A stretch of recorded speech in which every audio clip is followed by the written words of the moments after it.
Hi guys, आप लोग कैसे हो।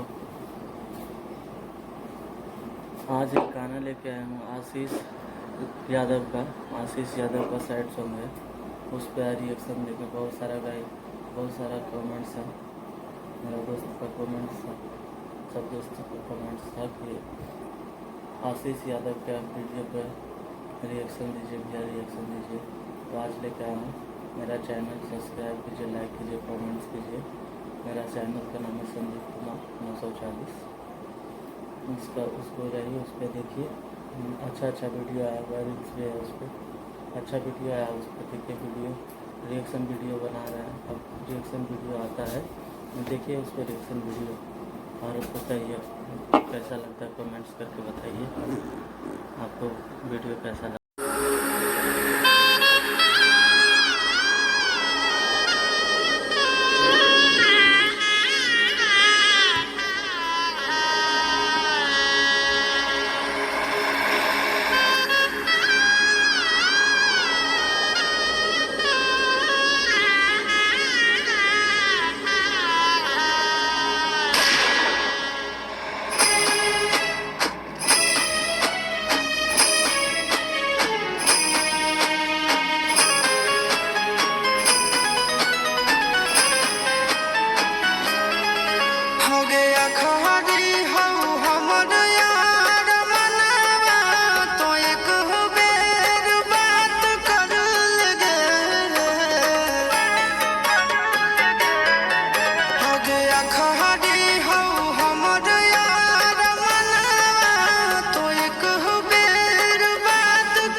जब प्राण गे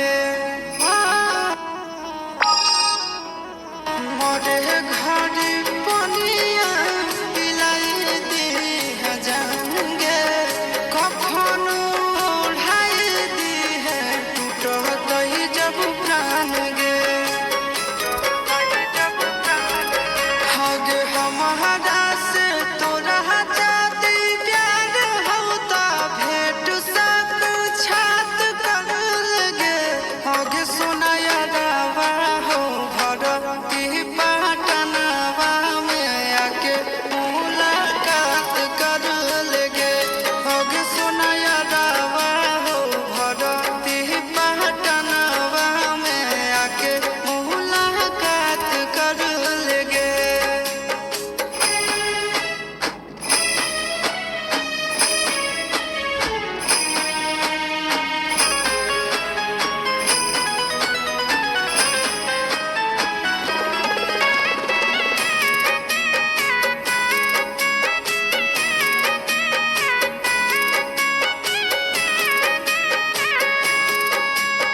डॉक्टर जवाब देलकै बुलावा अइलै मौत के, देखी के चेहरा जानू चल जइहे लौट के।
हुआ था, सिंगिंग तो लाजवाब था गाइस।